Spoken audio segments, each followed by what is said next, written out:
ولا تجعلوا مع الله إلها آخر إني لكم منه نذير مبين كذلك ما أتى الذين من قبلهم من رسول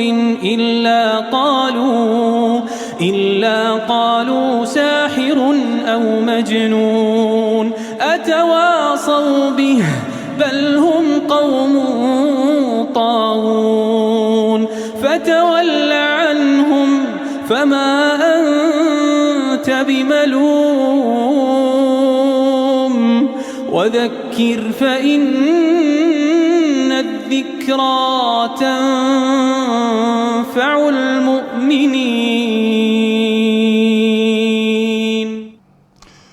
إن الحمد لله نحمده ونستعينه ونستغفره ونستهديه ونعوذ بالله من شرور أنفسنا ومن سيئات أعمالنا من يهده الله فهو المهتدي ومن يضلل فلن تجد له وليا مرشدا وأشهد أن لا إله إلا الله وحده لا شريك له وأشهد أن سيدنا وحبيبنا وقدوتنا محمدا عبد الله ورسوله صلى الله عليه وعلى آله وصحابته ومن اهتدى بهديه إلى يوم الدين أما بعد. Louange et gloire à Allah, le Seigneur de l'univers, le Créateur du monde, le clément, le miséricordieux, le tout miséricordieux, le très miséricordieux, que la paix, le salut et la bénédiction d'Allah soient sur le sceau de tous les prophètes, le prophète de l'islam, le prophète Muhammad, sallallahu alayhi wa sallam, sur sa famille, sur ses compagnons, et sur tous ceux qui suivent et suivront ses enseignements jusqu'au jour du jugement dernier. Chers fidèles de la Sunna TV, chers frères et sœurs en islam, nous vous adressons la salutation de l'islam, la salutation du paradis, la salutation de la paix et de la clémence en vous disant Assalamu alaikum wa rahmatullahi wa barakatuh. Que la paix, le salut et la bénédiction d'Allah soient sur vous et qu'Allah nous comble de ses bienfaits, de sa grâce et de sa miséricorde et qu'il nous assiste dans nos affaires et dans nos activités. Chers téléspectateurs, nous sommes avec vous aujourd'hui pour aborder un thème très important dans la vie qui concerne tout le monde, dont personne, sauf quelques rares personnes, sont souvent à l'abri des conséquences, des problèmes que ce thème entraîne et engendre dans la vie de l'être humain. Il s'agit de la colère. Je vais dire bien la colère puisque la colère est sur 3 degrés dans la vie. Cela d'abord, il faut bien l'expliquer. Il y a ce que nous appelons la négligence, dont la personne qui ne s'énerve pas, ne se tombe jamais en colère face à toutes les situations, quelle que soit la situation, vous le verrez calme. On les qualifie souvent de lâches personnes, puisque face à des situations, même de jalousie qu'il devrait avoir, vous allez le voir tranquille, rien ne change en lui. Il accepte l'humiliation, il se tait face à de mauvaises choses dans la vie.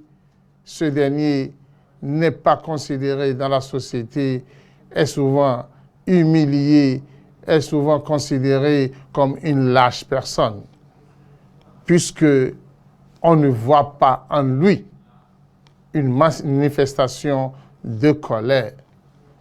Là, ce dernier doit revoir sa situation. Il faut qu'il entende, qu'il suive. Il faut qu'il suive il faut qu'il suive cette émission pour qu'il sache que l'islam nous demande de manifester un genre de colère. C'est ce que nous voulons expliquer aujourd'hui. Il y a le deuxième degré, qui est bien sûr interdit en islam, dont nous devons donner toute explication par rapport à cela. C'est l'exagération dans la colère. Puisque la colère, c'est en réalité l'éruption de sang qui monte la tension après qu'on ait subi, écouté ou voir une situation détestable, et cette tension nous amène à la recherche soit de vengeance ou bien soit de chercher à frapper, à donner un coup à celui qui nous a énervés. Alors dans ce sens, lorsque nous regardons la colère dans ce sens, nous allons comprendre réellement que la colère peut amener l'homme à faire tout ce qui est interdit. Tout ce qui est interdit.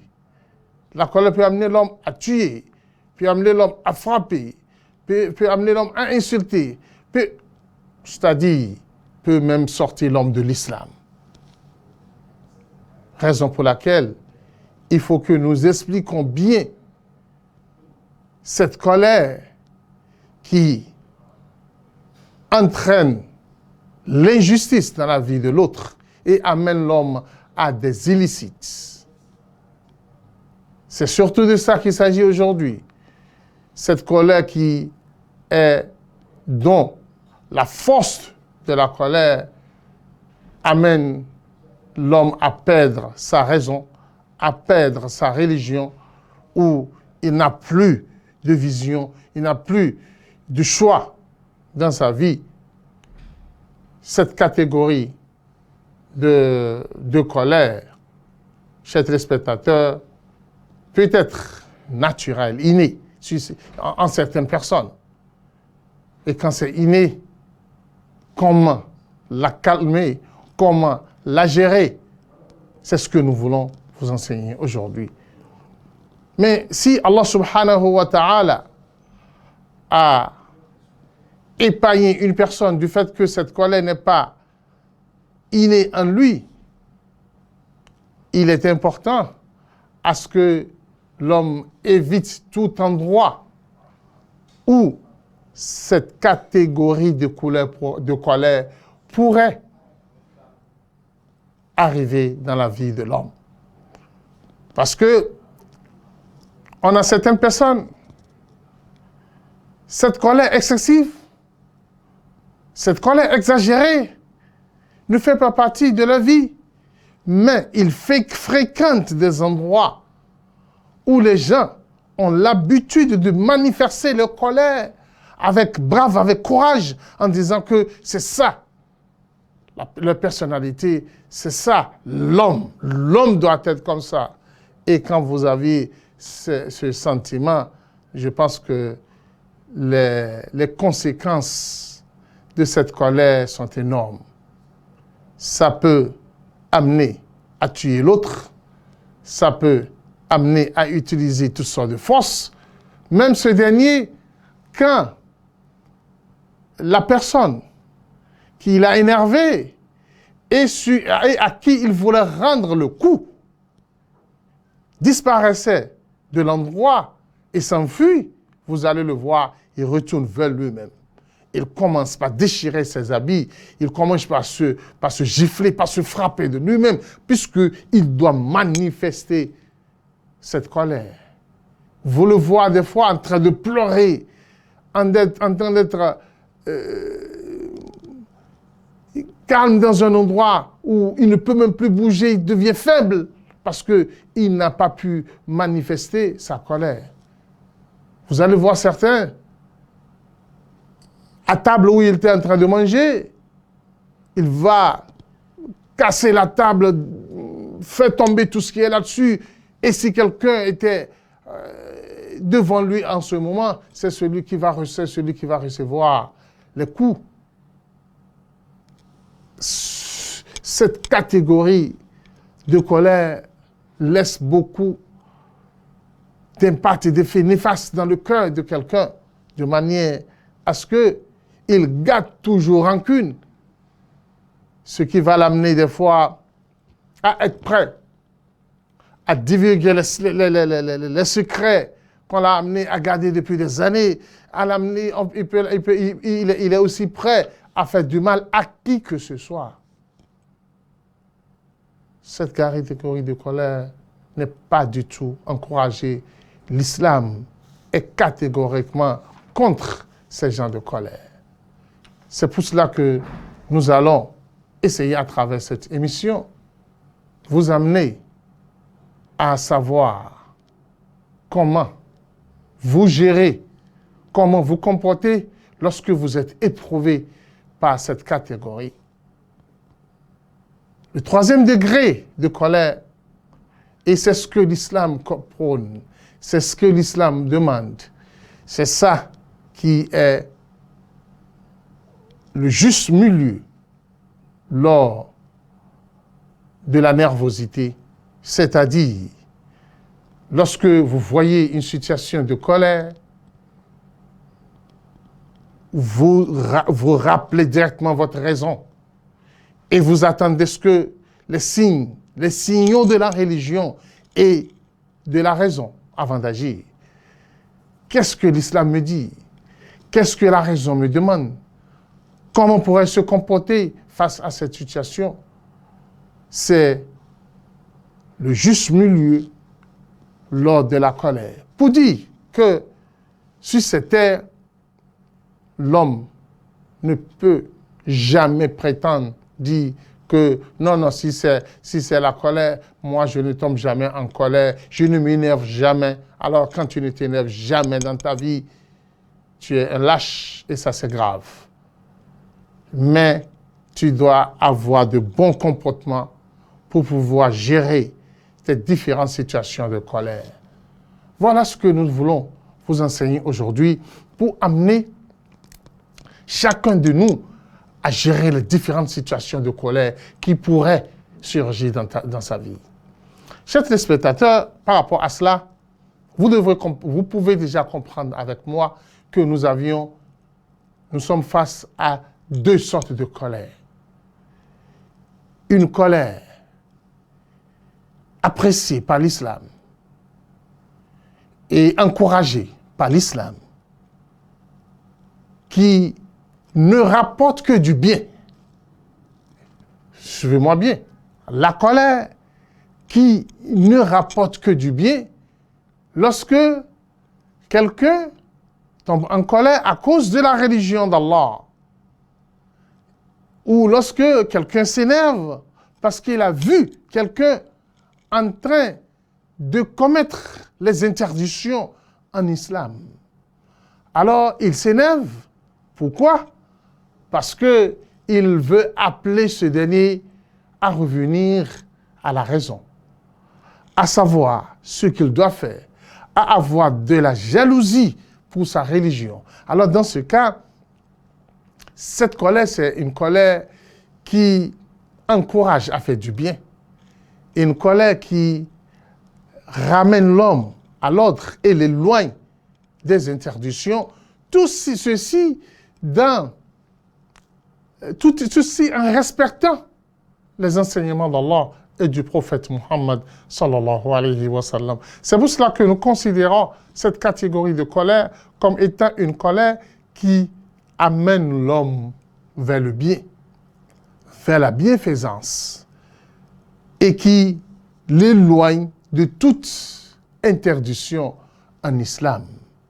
Cette catégorie est appréciée par l'islam et encouragée, et c'est ce que nous voulons voir d'un musulman, c'est-à-dire le musulman ne s'énerve jamais à cause de lui-même. C'est ce que Aïcha a dit par rapport au prophète Mohammed sallallahu alayhi wa sallam. Que le prophète, quand l'affaire le concerne lui-même, il ne s'énerve jamais. Quand est-ce que le prophète s'énerve? Quand est-ce que le prophète tombe en colère? Quand vous offensez la religion d'Allah subhanahu wa ta'ala, ou bien vous vous rapprochez des interdictions d'Allah subhanahu wa ta'ala. Alors, il se met en colère pour défendre la religion d'Allah subhanahu wa ta'ala. De la même manière, la deuxième catégorie de colère, c'est la colère blâmée par l'islam, interdite par l'islam, dont l'islam n'accepte pas cela. Il s'agit de la colère entraînée par la passion d'un être humain, la colère suscitée par le shaitan, la colère que nous manifestons pour le faux, pour le mensonge, pour la destruction. Par exemple, quelqu'un qui entend une loi de la loi d'Allah subhanahu wa ta'ala et il se fâche. Il dit, mais quel est ce genre de loi? Comment est-ce qu'on peut faire des lois pareilles? Quelqu'un à qui vous expliquez les enseignements d'Allah et du prophète Muhammad sallallahu alayhi wa sallam et il s'énerve. Il n'est pas d'accord. Il se fâche contre vous. Il vous considère comme quelqu'un qui ne raisonne pas. Qu'est-ce qu'Allah dit par rapport à des gens comme ça? وَإِذَا تُتْلَى عَلَيْهِ آيَاتُنَا بَيِّنَاتٍ تَعْرِفُ فِي وُجُوهِهِمُ الْمُنكَرَ. Lorsque nous lisons à des gens pareils les versets d'Allah subhanahu wa ta'ala, tu vois la colère dans le visage. Tu vois la nervosité dans le visage de ces gens-là.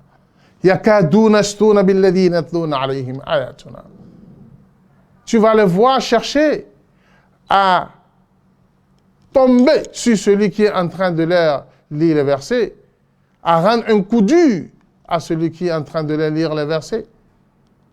Alors, ces gens de colère, nous allons les aborder tout à l'heure. C'est des colères interdites et inacceptables en islam. Et le musulman, en toutes circonstances, ne doit jamais tomber dans ces colères. Chers téléspectateurs, cette colère blâmable en islam, vous devrez déjà le savoir, est un endroit où se rassemble tout le malheur de la vie. Quand vous cherchez les malheurs, allez les voir dans la colère. Puisque cette colère crée des problèmes, des différentes épreuves, des différentes difficultés. Puisque celui qui est en colère perd d'abord sa raison. Il n'est plus équilibré. Il dit ce qu'il dit sans raison. Il fait ce qu'il fait et c'est à la fin qu'il va regretter. Et il va dire, mais pourquoi j'ai fait tout cela? Combien nous allons vous citer? De familles qui sont disloquées, cassées, détruites. Parce que un membre de la famille s'est mis en colère. Combien de frères, des voisins se sont entretués à cause de colère? Combien de pères de famille a chassé son enfant de la maison, a annoncé le divorce de sa femme, a éparpillé toute la famille? Pourquoi? Parce qu'il est tombé en colère. Parce que la colère l'a emporté. Parce qu'il n'arrive pas à se contrôler face à quoi, enfin, une petite situation. il m'a énervé. Il a mal préparé un repas. Il a parlé avec un voisin que je n'aime pas. Et finalement, on ne comprend pas. C'est de là qu'il faut comprendre que la colère vient de Shaitan. Et comme le prophète Mohammed sallallahu alayhi wa sallam nous l'a bien enseigné, que la colère vient du feu. Et le Shaitan est du feu. Et quand quelqu'un se tombe, que quelqu'un s'énerve, c'est-à-dire qu'il a pris les nerfs du Shaitan avec lui et il s'est incarné, le Shaitan. Alors, il va agir naturellement comme un Shaitan. Et le Shaitan, comme vous le savez très bien, n'aime jamais l'être humain. Et tout ce qu'il veut de l'être humain, c'est que ce dernier soit perdu. Chers téléspectateurs, nous allons, après avoir présenté la colère, acceptée et non acceptée en islam, il faut que nous essayions d'entamer les causes et les raisons qui suscitent la colère inacceptée par l'islam, la colère interdite en islam, dont les conséquences sont néfastes, dont les conséquences sont les quelques conséquences que nous venons de citer. Sinon, il y a d'énormes conséquences par rapport à cette catégorie de colère. D'énormes conséquences. Mais qu'est-ce qu'il entraîne ça? Qu'est-ce qu'il peut causer cette colère dont nous parlons? Puisque nous avions déjà expliqué que la bonne colère en islam n'entraîne que du bien. Mais la mauvaise colère, c'est ça qui entraîne le mal. Et cette catégorie de colère qui entraîne le mal, c'est une colère qui retourne, est la colère dont la raison revient à l'être humain lui-même.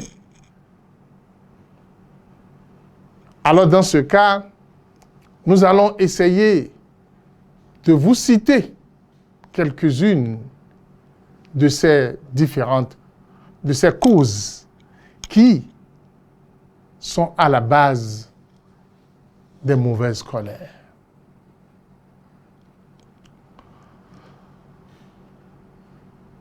La première cause, qui est plutôt la plus importante, et la grande cause de la colère, c'est l'orgueil et la passion.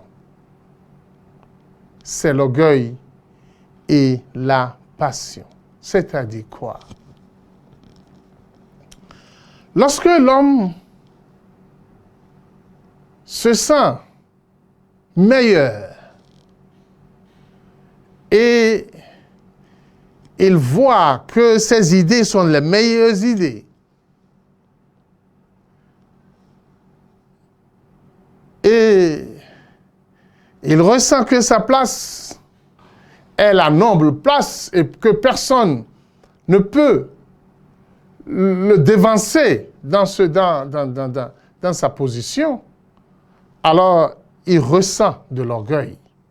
Et quand on ressent de l'orgueil par rapport à l'argent qu'il a, par rapport à sa position, par rapport à sa place, vous allez voir que lorsque quelqu'un se présente sur son chemin et n'est pas d'accord avec lui dans une idée, il va s'énerver contre cette personne.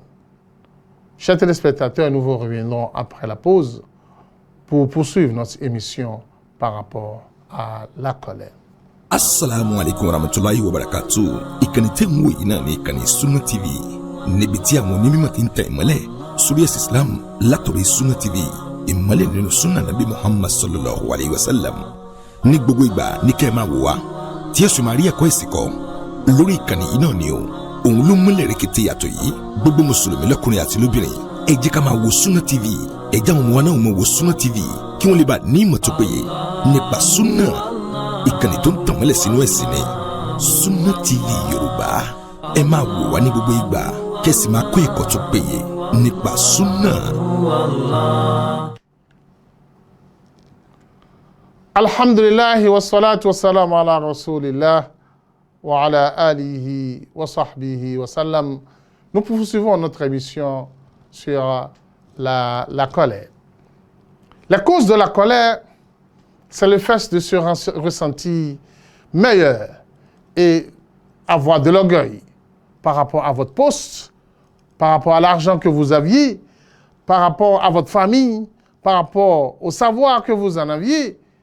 Et lorsque quelqu'un intervient pour vous contredire, ou bien pour vous corriger, ou bien pour expliquer quelque chose que vous aviez bien mal dit, le monsieur va s'énerver et va se lancer dans la colère et être prêt maintenant à tout détruire. Il va mobiliser tout pour combattre ce dernier. Alors, la passion, la défense de soi-même, de la personnalité de personne, est la plus grande cause qui crée cette catégorie de colère. Il faut savoir que ceci arrive lorsque ce dernier ne prend pas la religion d'Allah comme sa boussole. Ce comportement n'est pas orienté, dirigé par la loi d'Allah. Ses comportements sont orientés par sa passion, parce qu'il veut, parce que ses collaborateurs veulent, parce que ses fans veulent. C'est ça son souci. Alors dans ce cas, quand quelqu'un prononce un mot ou agit ou se comporte de façon à aller contre ses idées, lui, vous allez le voir tomber en colère, vous allez le voir s'énerver.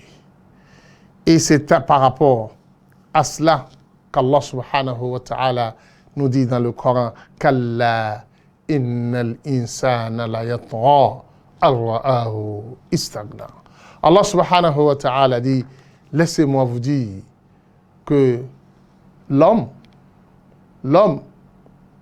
lorsqu'il se sent suffisant,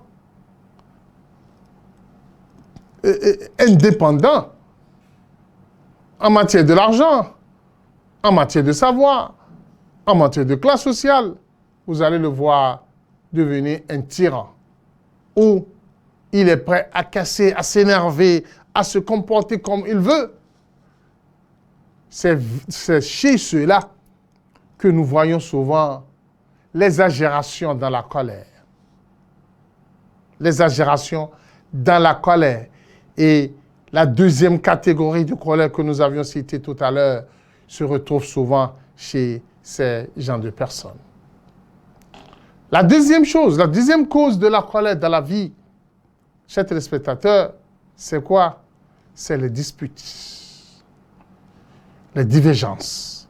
Lorsque vous rentrez dans des disputes non cadrées, non organisées, où chacun lance sa vision, ses idées, et c'est réellement une dispute, ce n'est pas une divergence d'idées. Chacun veut vaincre l'autre par ses idées. Et il veut que c'est ce que lui pense, c'est ses idées qui passent. La finalité, c'est toujours la colère. Et chacun, par la suite, se met en colère et on se départage sur des différentes idées et des différentes opinions, et chacun défend farouchement ce qu'il est en train de dire. Alors que le prophète Mohammed sallallahu alayhi wa sallam nous a déjà dit, nous a mis en garde contre ce genre de disputes. Même si vous aviez la vérité avec vous, vous aviez la raison avec vous, le prophète Mohammed sallallahu alayhi wa sallam dit, ne rentrez jamais dans les disputes inutiles. Vous voulez faire passer une idée, vous avez la vérité avec vous, ceux qui sont devant vous sont prêts à vous écouter, alhamdulillah. Ils ne veulent pas, ils veulent disputer, ils veulent se bagarrer à cause de leur opinion. Laissez-les en paix. Qu'est-ce que le prophète dit? Le prophète dit, je suis le responsable d'une maison au milieu du paradis pour quiconque laisse les disputes, même s'il a raison. Même s'il a raison. Quand c'est disputé-là, il se met à l'abri. Troisième cause qui suscite la colère dans la société et dont nous devons faire beaucoup attention à cela, c'est la comédie. La comédie, le fait, nous sommes en train de nous amuser et chacun envoie ses idées, ce qui pousse à la colère. Ce qui pousse à la colère. C'est pour cela, le fait de dire que nous sommes en train de nous amuser et on est en train de faire de la blague. Non. Le prophète Mohammed sallallahu alayhi wa sallam, même dans ses blagues, ne dit que la vérité. Les blagues ne sont pas faites. Pourquoi? Pour mentir. Non. Les blagues sont faites pour dire aussi la vérité. Parce que lorsque vous êtes en train de blaguer et vous commencez par prononcer des mauvais langages dans la blague, votre interlocuteur pourrait déjà appréhender une mauvaise compréhension de ce que vous êtes en train de dire. Et il va vous comprendre mal. Et qu'est-ce qui va arriver? Il sera énervé. Et vous allez voir, il va des fois se lever, il va vous répondre et ça va créer de sérieux problèmes. Il pourrait aller à l'extrême de la colère. C'est pour cela, l'islam dit, même si vous blaguez, restez au juste milieu, n'exagérez pas, ne dépassez pas les limites, ne dites que la vérité lors des blagues. Puisque des fois, on blague avec des choses qui font très mal, je le dis, et qui entraînent la gêne à la personne à qui nous sommes en train de nous adresser. Alors, faites beaucoup attention par rapport à cela. Par exemple, il arrive des fois, certaines personnes blaguent. Il veut blaguer avec quelqu'un, il prend son bien. Et il s'en va avec, il dit, je suis en train de blaguer. Ah non, il faut faire beaucoup attention par rapport à ça. N'allez pas prendre les choses des gens en guise de blague. Ah non. Le prophète Mohammed sallallahu alayhi wa sallam dit la ya'khudhu ahadukum mata'a ghayrihi la jadan aw la'iban. La jadan wa la la'iban. Le prophète Mohammed sallallahu alayhi wa sallam ne blaguait jamais avec les biens et les objets des gens. Pas de façon sérieuse ou bien par la blague. Non, ça ne se fait pas. Laissez aux gens le bien. Il se peut que le moment où tu prends ça, l'autre n'est pas dans sa mood. Finalement, il s'énerve et finalement, il déclenche la colère. Comment pourrais-tu t'en sortir? Alors, éviter tout ce qui va susciter la colère chez les gens.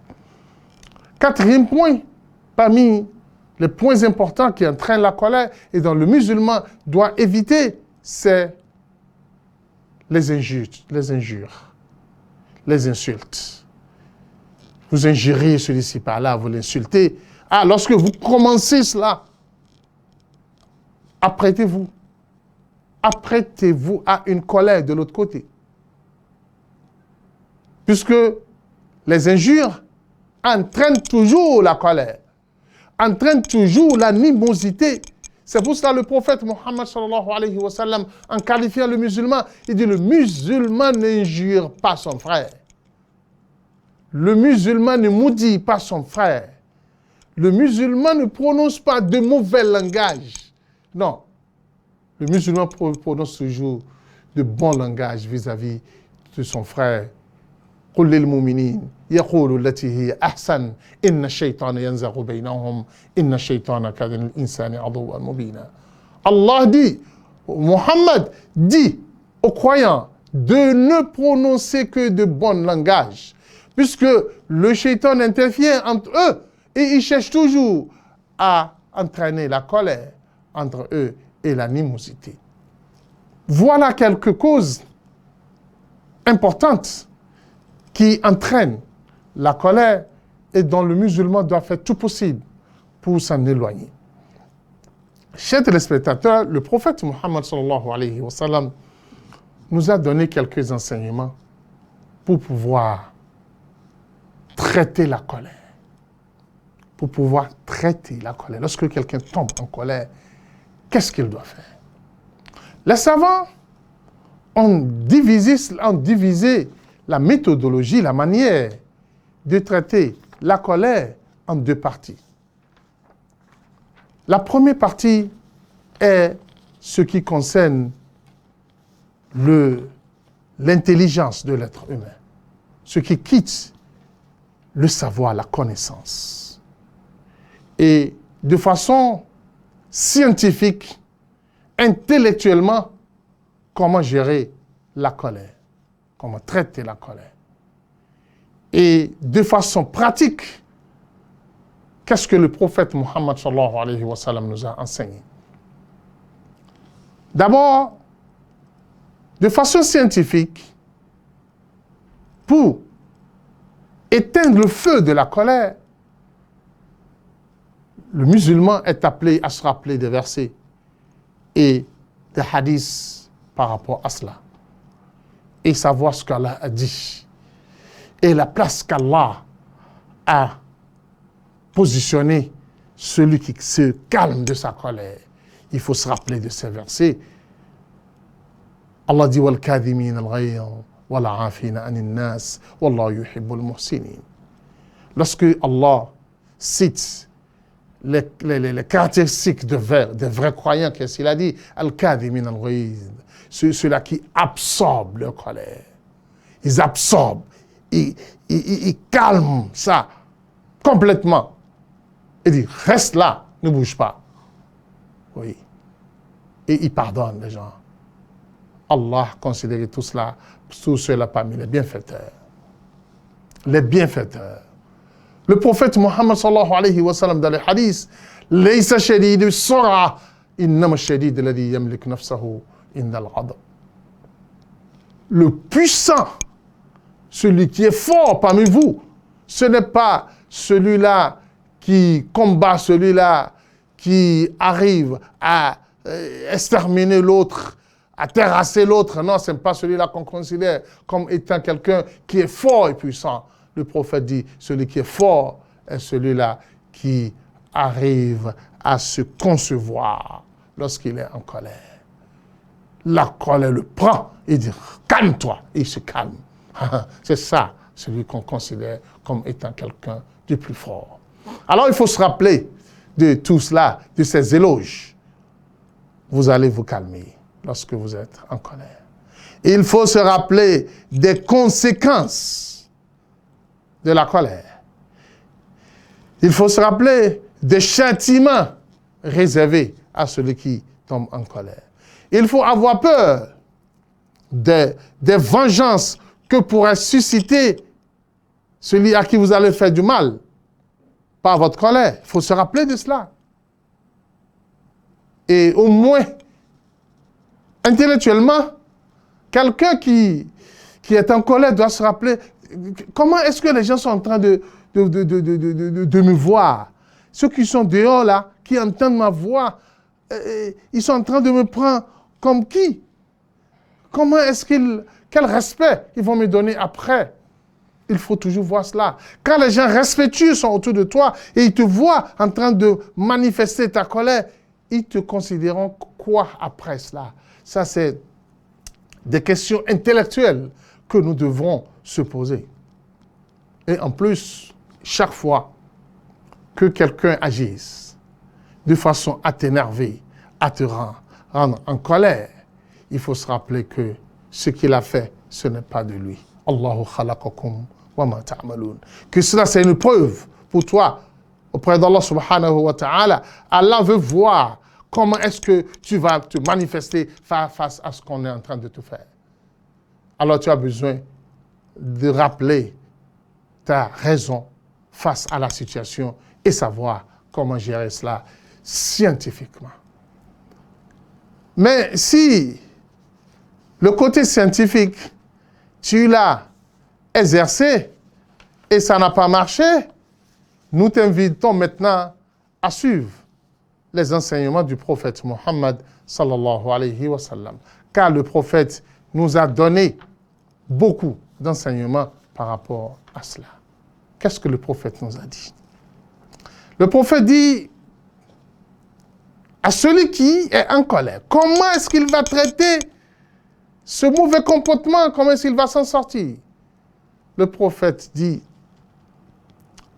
à celui qui est en colère de dire « A'udhu billahi minash shaytanir rajim ». Il n'a qu'à se mettre à répéter cela. Le prophète a dit, il verra que la colère va disparaître. Va disparaître. Un jour, deux hommes étaient face au prophète Mohammed sallallahu alayhi wa sallam et ils ont commencé par s'insulter brusquement comme ça. L'œil de celui-ci c'est rougir et l'autre aussi. Et la colère, la tension a monté entre les deux. Le prophète Mohammed sallallahu alayhi wa sallam dit, je connais un mot, si l'un d'entre eux le prononce, tout ce qu'il ressent, tout ce qu'il ressent va disparaître. Il n'a qu'à dire, A'udhu billahi minash shaytanir rajim. Puisque comme nous l'avions dit, le prophète nous a dit, la colère vient du shaitan. Le shaitan a créé du feu et lorsque vous dites A'udhu billahi minash shaitanir rajim, ce feu-là va disparaître et vous allez vous sentir à l'aise. Deuxième comportement, de façon pratique, le prophète Mohammed sallallahu alayhi wa sallam dit, lorsque vous ressentez la colère et vous ne savez plus comment agir, le prophète dit, changez votre position. C'est-à-dire quoi? Vous êtes debout, asseyez-vous. Si la colère ne disparaît pas, le prophète dit, couchez-vous. Si vous vous couchez, la colère va partir. La colère va partir. Troisième point, le prophète Mohammed dit, sallallahu alayhi wa sallam dit, si vous êtes en colère et vous êtes en train de parler, il va dire, calmez-vous, taisez-vous, ne parlez plus. Ne parlez plus. Parce que si vous parlez, la colère va augmenter. Vous allez commencer par sortir des mauvais langages, des mauvaises paroles pour lesquelles vous allez regretter après cela. Le prophète Mohammed sallallahu alayhi wa sallam dit à ses compagnons, Allimu wa bashiru wa idha ghadiba ahadukum falyaskut. Le prophète dit, Allimu, enseignez aux gens la religion d'Allah. Bashiru, apportez de bonnes nouvelles aux gens par rapport à votre religion. Mais lorsque les gens vous énervent et la colère vous prend, qu'est-ce que le prophète dit? Taisez-vous, ne dites plus rien. Lorsque vous tombez en colère, ne dites plus rien, taisez-vous, soyez calme tout au long de la situation. Quatrième point, parmi les enseignements du prophète Mohammed sallallahu alayhi wa sallam, le prophète dit Al-Wudu. Lorsque vous êtes en colère et la colère vous emporte, allez vite faire l'ablution. Allez vite faire l'ablution. Immédiatement, allez faire l'ablution. Pourquoi? Le prophète Mohammed sallallahu alayhi wa sallam a dit la colère vient du shaitan et le shaitan est créé du feu. Et lorsque vous faites l'ablution, l'eau de l'ablution va éteindre le feu du shaitan. L'eau de l'ablution va éteindre le feu du shaitan qui est en train de bouillir dans votre cœur. Et vous allez vous sentir à l'aise. Sixièmement, lorsque vous ressentez cette colère, commencez par Subhanallah, Alhamdulillah, La hawla wa la quwwata illa billah, La hawla wa la quwwata illa billah, Hasbunallah wa ni'mal wakil. C'est-à-dire, commencez par faire le dhikr. Le Coran est clair sur ça. Ala bi dhikrillahi tatma'innul qulub. Le Coran dit, laissez-moi vous le dire, et vous le confirmez encore une fois. C'est pas le rappel d'Allah que le cœur se tranquillise. Et quand votre cœur est tranquillisé, il n'y aura plus d'éruption du sang. Et là, vous allez vous sentir calme. Et la colère va disparaître de vous. Je dis, je le répète, le musulman, il peut lui arriver qu'il s'énerve, mais le musulman se retourne à l'ordre immédiatement. Il ne traîne pas la colère longtemps. Là, il ne traîne pas la colère longtemps. C'est en quelque sorte quelque chose qui est injecté en lui et il le dégage immédiatement, comme le Coran dit. Le Coran qualifie les croyants.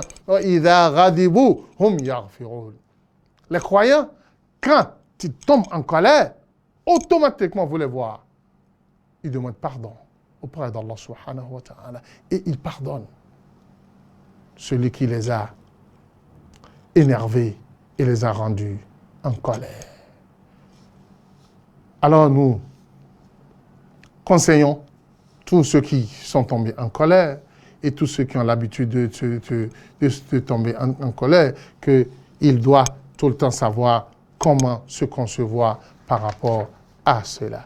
Là, il y a certaines personnes qui ne peuvent pas échapper à la colère à la longueur de la journée. Et tout le temps, puisqu'ils sont en échange avec les gens. Les gens vont tout le temps susciter leur colère, les entraîner des fois dans des nervosités. Nous allons essayer de leur donner quelques conseils. D'abord, un père de famille. Au sein d'une famille, non, on ne peut pas dire que votre épouse, vos enfants ne vont pas créer d'un temps à l'autre des situations de colère, des situations de nervosité. Nous demandons à chaque père de famille d'avoir un cœur équilibré, tranquillisé, qui ne se laisse pas faire par le shaitan.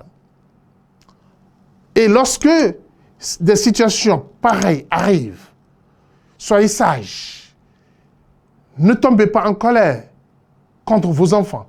Ne tombez pas en colère contre votre épouse. Non. Reconnaissez qu'ils sont faibles. Reconnaissez que de ceux-là, telle situation peut arriver. Alors soyez sages. Soyez quoi? Soyez sages. Allez directement à la source du problème. Traitez la situation et dégagez le problème de la source. Oubliez immédiatement, pardonnez immédiatement, commencez dans l'immédiat par collaborer avec vos enfants, par s'asseoir avec eux, par échanger avec eux, par savoir le problème pour pouvoir évoluer ensemble. Attention, si vous vous énervez et vous les éloignez de vous, ils vont vous fuir et des problèmes vont commencer par susciter dans la maison et vous n'arriverez plus jamais à vous contrôler, à gérer votre maison. L'enseignant, tu es tout le temps face à des élèves. Des fois, des élèves capricieux qui vont t'amener à être énervé, à être en colère. Mon frère, il ne faut jamais que ta colère sur un élève t'amène à l'humilier, à diminuer ses points, à le rendre inférieur par rapport à ses frères. Ça, ce n'est pas normal. Tu es un éducateur. Tu es appelé à élever cet enfant, à le rendre capable dans l'avenir. Si tu as de très bons comportements vis-à-vis de tes élèves, ils vont toujours garder de bons souvenirs de toi, ils vont toujours te rappeler de toi, quel que soit là où ils vont se retrouver dans l'avenir. L'époux et l'épouse, je pense que je n'ai pas grand-chose à vous dire, vous maîtrisez mieux cela, et je l'ai déjà dit de l'autre côté. Cher époux, il ne faut pas sortir de mauvais langage parce que vous êtes énervé, parce qu'il y a un problème, il y a des problèmes conjugaux. Et là maintenant, on se met en colère, on humilie, on dit tout, on fait... Non. Ça là, le prophète l'a interdit. Faites beaucoup attention par rapport à cela. Toi, musulman, dans la société, face à tes frères, face à tes amis, surtout de nos jours, quand vous allez dans la circulation, vous êtes en véhicule, celui-ci vous a cogné, immédiatement vous sortez de votre véhicule, vous êtes énervé et vous commencez aussi par créer d'autres problèmes. Celui-ci, parce que il a pris sa voiture pour me cogner, je prends ma voiture aussi parce que je suis énervé pour aller le cogner de l'autre côté et j'entraîne encore d'autres problèmes mauvais, plus que ce qui vient d'arriver. Alors, il ne faut jamais combattre la colère, pas une autre colère. Non. Le musulman doit faire beaucoup attention à ce niveau. Toi, fonctionnaire qui travaille quelque part, avec tes collègues de travail, la sagesse, pas de colère en collaboration avec tes collègues. Parce que lorsque tu vas t'énerver, tout le monde va te détester. Lorsque tu commences tout le temps par s'énerver, tout le monde va te détester et les gens auront de difficultés à collaborer avec toi. Et ils vont toujours te voir comme étant un homme de colère. Et ça ne t'honore pas dans l'entreprise ou l'endroit où tu travailles. Vous, les responsables des entreprises, toi qui es à la charge d'un service public, parce que c'est là-bas, on voit toujours des colères insensées dont tu ne comprends même pas pourquoi cela est là. Écoute-moi, cher responsable d'un service public. Les gens vont venir vers toi. Ils sont dans le besoin. Et le besoin est pressant pour eux. Des fois, le fait qu'il veut vite avoir son besoin résolu peut l'amener à être pressé, à mettre certaines pressions sur toi. Non, il ne faut pas les rencontrer par une nervosité, par la colère. Il faut leur reconnaître le besoin. Le prophète Mohammed sallallahu alayhi wa sallam dit « Inna li sahibil haqq maqala » Celui qui a un droit chez toi a toujours à dire. Il faut lui reconnaître ça. Alors dans ce cas, mes frères responsables, ne vous énervez pas. Lorsque quelqu'un est venu vous voir, parce qu'il a un besoin chez vous dans votre service, ne fermez pas la porte sur son visage et dites, mais pourquoi vous m'emmerdez, pourquoi non? Rencontrez-les avec douceur. Essayez de les convaincre.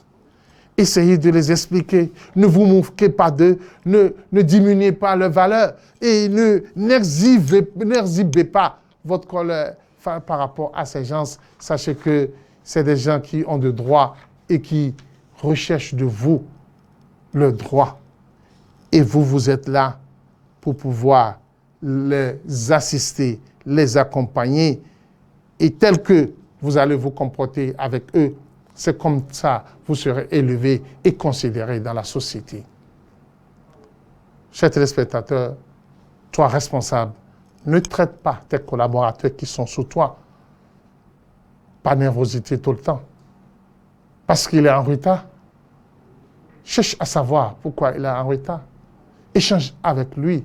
de façon responsable. Il ne faut pas toujours chercher à voir ses erreurs. Fais-le comprendre ce qu'il est en train de faire. Fais-le savoir que ce qu'il est en train de faire, c'est amana auprès d'Allah. Et Allah subhanahu wa ta'ala va l'interpeller sur ça. Ta colère n'est pas la solution. C'est au contraire un moyen pour détruire la société et détruire le travail que vous êtes en train de faire. Qu'Allah subhanahu wa ta'ala nous donne la meilleure compréhension de notre religion et nous amener tout le temps à mieux connaître notre religion, à savoir que l'islam est la religion du bien et n'enseigne que le bien. Et tout ce qu'Allah subhanahu wa ta'ala nous enseigne n'est que une manière pour nous élever et pour nous rapprocher davantage de lui. Subhanaka Allahumma bihamdik, nashhadu la ilaha illa anta, nastaghfiruka wa natubu ilayk. Allahu Akbar, Allahu Akbar, Allahu Akbar. La ilaha illa Allah, Allahu Akbar, Allahu Akbar. Walillah.